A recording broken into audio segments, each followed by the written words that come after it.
Whoa, it's like Arctic Circle stuff I heard this morning. It's really good. But listen, I'm going to test this Mustang Mach E long range one, like 91 kilowatts. So make sure you stay tuned and, well, you know, subscribe. Welcome to the Next Gear Show.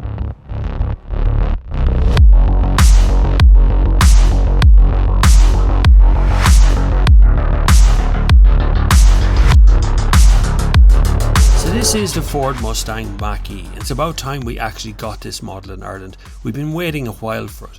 91 kilowatt hour battery supposedly gets you 610 kilometers range. We'll find out in a video that that's not actually possible according to what the machine tells it itself. But the rest of the car seems fun. 0 to 60 about 3.2 or 3.3 seconds. The car has a big battery in it, so it feels like a substantial car on the road. But we're going to take it for a spin now, as well as look through some of the smaller features of the car that get overlooked. See how the doors work? Press the button, the door pops open. There's no handle. There's no handle on the outside of the door at all. You just push the button and the door opens, and then you're in. Wonder how long it'll be before that breaks, or if it does break, what happens? How do you get into the car? Is there an override for that? I was wondering. Front door has a button. So there's a button here, but there's also, you can see just here, there's numbers. So they're bringing in that system to have over in the US. That means you don't have to carry your key. You put in a key code and decide what the code is. You know, 1579 or something, and then you unlock the car that way. Pretty handy, but this does have a handle here. Little shelf there, push the door open, which is kind of cool. Then you're in the cabin. Graphics galore. Massive tablet down there and 2 USB ports down there. One's USB A, one's USB C. And the handle on the inside of this door is this little pull trigger here. Pull that and it unlocks the door. Okay, on first sit-in, it's not a Mustang. It's one thing I will say, it's definitely not a Mustang. But it does seem really well put together. This big screen in the center, which is probably a little bit smaller maybe than something you find in a Tesla. It's a bit narrower, I think, but it might be a bit taller. So they've done some weird stuff with that. It's responsive. It's okay. Like, you know, you can flick in and out of screens here pretty easy. Everything's gone into a touch screen. You know my feeling on touch screen. I'm not happy with that, but there's very little you can do about it these days. Everything seems to be heading that direction no matter what I do. It does have morning suggestions, next EV charge, dynamic parking, phone, navigation. So like navigation brings up a good map. It's a big map. It's pinchable, zoomable, quite nice that. That's all right. I thought people click the car, I can. The car pops up in the bottom, driver assistance, valet mode, parking. That's all pretty cool. Start it up. We got a little screen in the middle. I have 83% battery, and it's very low, but that's okay. Again, I can work with that. We can work with that. We'll get out on the road in a second now. Let's take a little spin. Just before we go, we'll just have a look at our spec sheet here. This is a Mach E, Mustang Mach E, all-wheel drive, first edition, extended range, right? So it has extended range. It says a 91 kilowatt hour battery which is the biggest battery I think I've seen outside of Tesla. Entry price for this, for the 70 kilowatt hour battery, rear wheel drive only, is 53,100. Mach E all-wheel drive, first edition, extended range. This one is 76,100. So both cars over 50 grand. Prices quoted are gross retail prices, but SEA grant excluded delivery and related charges. So there you go. It has a big switcher thing, which is quite cool for reversing. There's a camera. We got a camera to see around. Nothing new in these cars these days, or any car these days. D is a wheel. Oh, that feels quite strong on the first impression of driving it. Well, this is Junction 14 we're in today. There's a weird engine noise. I don't know why the engine noise is there. That seems unusual. Have we modes? Maybe. I don't see any more buttons on it. We'll go on the motorway and see what it feels like. Ford are late to the party, really, with electric cars. Now, that's not necessarily a bad thing. Sometimes being late to the party means you're the best dressed as well. And the Mach E is a little bit unusual, I'm going to say. It's not a traditional looking Ford, nor is it a traditional looking Mustang, nor is it a new model at the same time. Nothing behind me here, hold on a second. I have miles and kilometers per hour on it. Go! It's strong acceleration. There's an engine noise. There's an engine sound, which is nice. I'm not saying there's nothing wrong with an engine sound. Don't be giving out to me saying, what's going on with the engine sound? It's quite nice to have an engine sound, actually. That's quite cool. Hold on a second.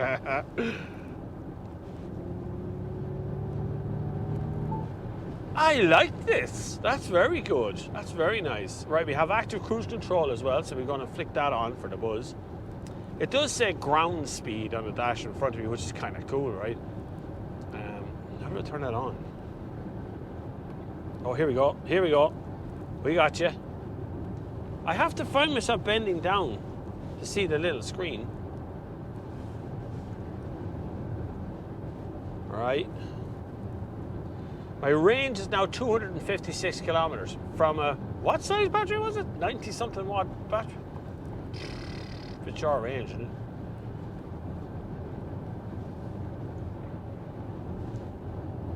it? This is very good. It's very weird. It's full automated driving, so I am sitting here with my hands around the wheel, but I don't need to because the car is doing all the steering and adjusting and moving about. Road is now clear. Engine sound comes on. Vroom. Off we go again. That is so weird to have the engine sound. That's very strange. Next EV charge point. You press that and it looks up the road, and Tech is going to look at all the charging stations in the area and pick out one. Yeah, it is.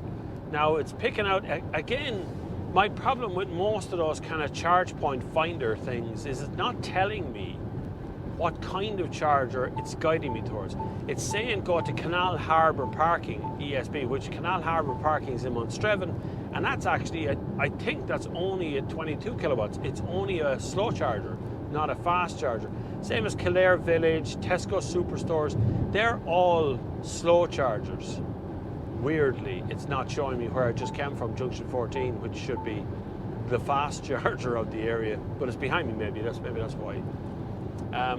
Phone is on. It says this trip, my kilowatt hours this trip is 31 kilowatt hours per 100 kilometers, which is not good, but I am going at 120 kilometers an hour here on the motorway.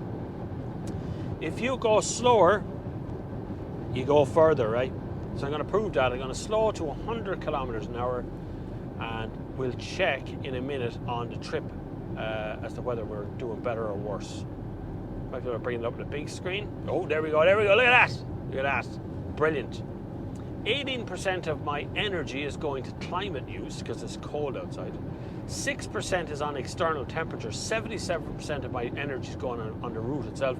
I've already dropped down to 28 kilowatt hours per 100 kilometers on this cold morning. Outside temperature's 5 degrees. The car seems pretty efficient, although I prefer to see under 20 as the overall figure of how far these cars will go. Under 20 20 kilowatt hours per 100 kilometers is the sort of target. I'd like to see 16 to 18 in that range if it's a very efficient drive you're on, and I'm not on efficiency, I'm just pressing buttons and doing stuff. The rest of the car is fairly Spartan. Lights are over here, electric memory seats, 4 buttons. I like the buttons on the outside of the car. I find that little screen a bit hard to see. I can adjust the steering wheel. So if I put it there, I can see it perfectly, but the steering wheel is now in a completely the wrong place for me. Even that's not terribly comfortable. Like I say, if you want to go far, you go slower. So we're still not doing great on the kilowatt hours per 100 kilometers, the live kilowatt hours, still over 30. Anyway, the car is basically driving itself.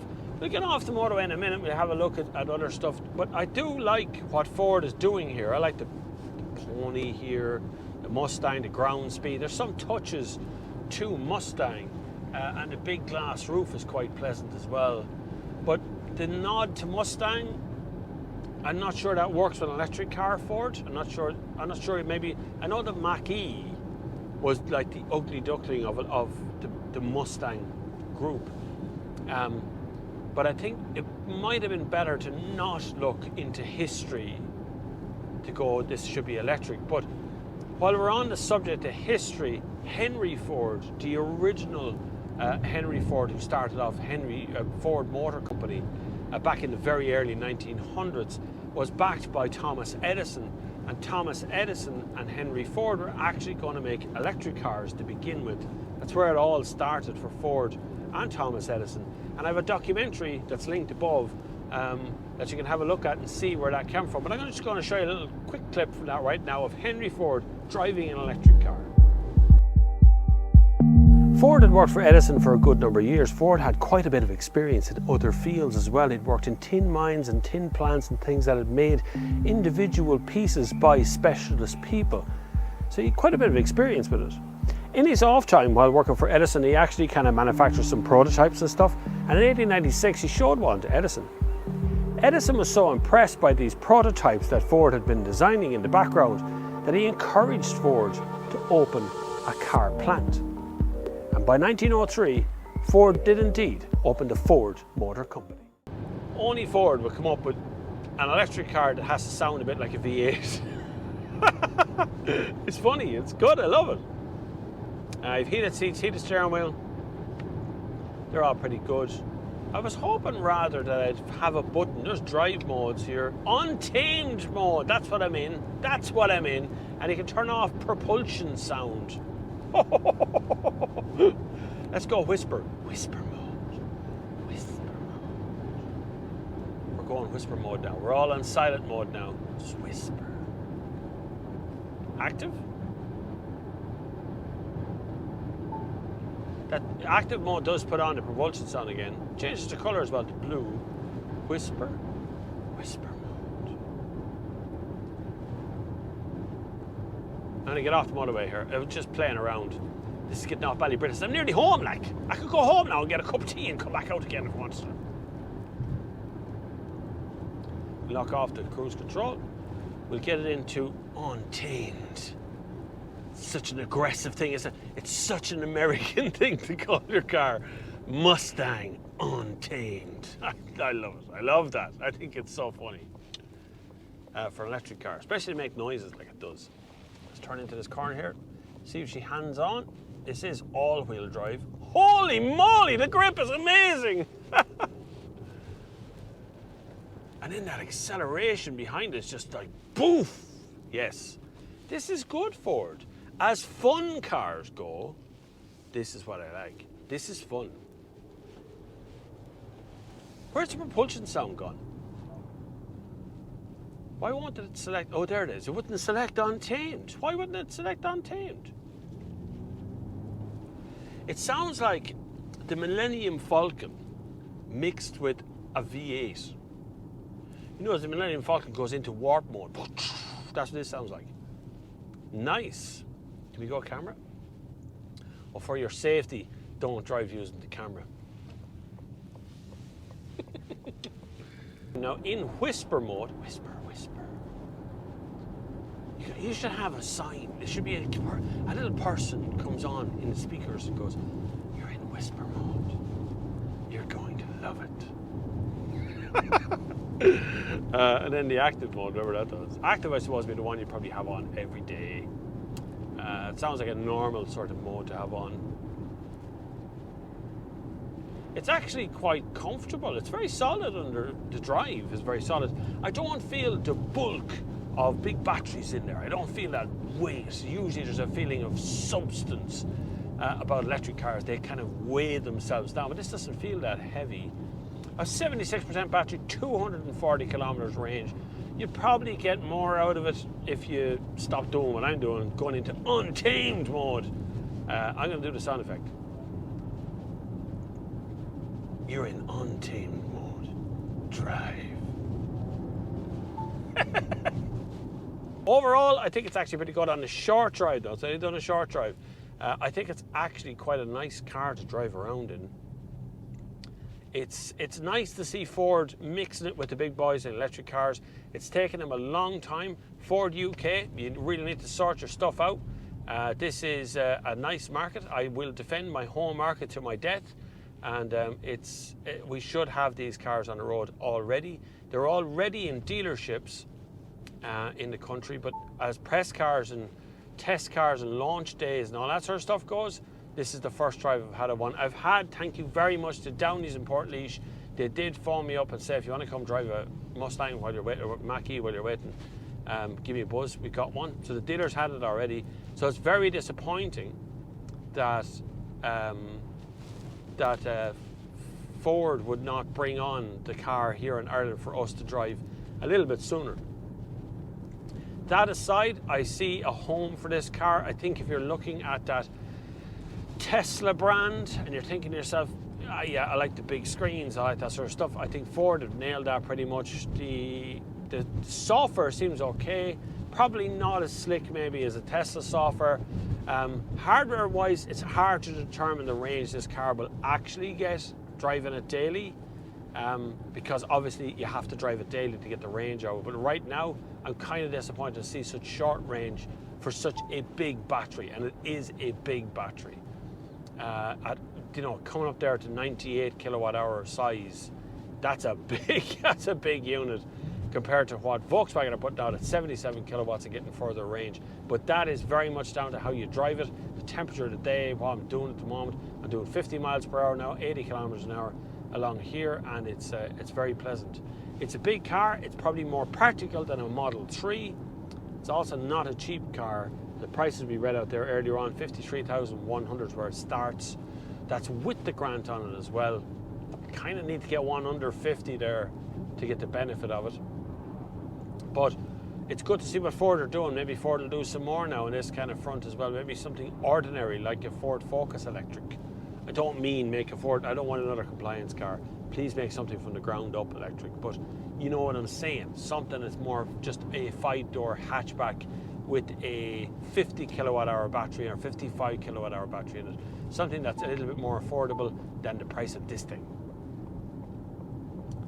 Anyway, thank you very much for watching. I hope you've hit the subscribe button on this short drive this morning on our short test. If you're interested in getting more information on these cars, I'm blind! If you're interested in getting more information on these cars, then leave a comment down below. I'd love you to comment and like and share and subscribe and the usual sort of things, because it's very important to the channel. You do God's work when you do that sort of stuff. And we all know we need that kind of indications these days. But I'd love to have you along, so hit the subscribe button. To you people out there who do the Patrons, you're God's children. I'm sorry. The Patreon, the channel memberships, the PayPals, you guys, you keep this channel on the go and on the move. When YouTube lets us down, our beautiful patrons are there to help. And without you, we wouldn't be able to do what we do. So thank you very much for that as well. Anyway, I'm going to love you and leave you now while I go over here and examine this car from head to toe, make sure I didn't miss anything. I hope you have a lovely time over the next few days. Winter Vibes on this Sunday. Don't miss Winter Vibes. You're going to need to get to that.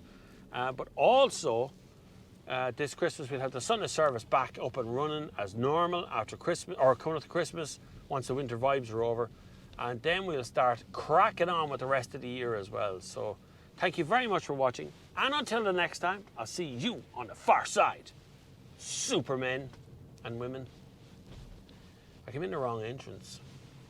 Although I can just do it over here.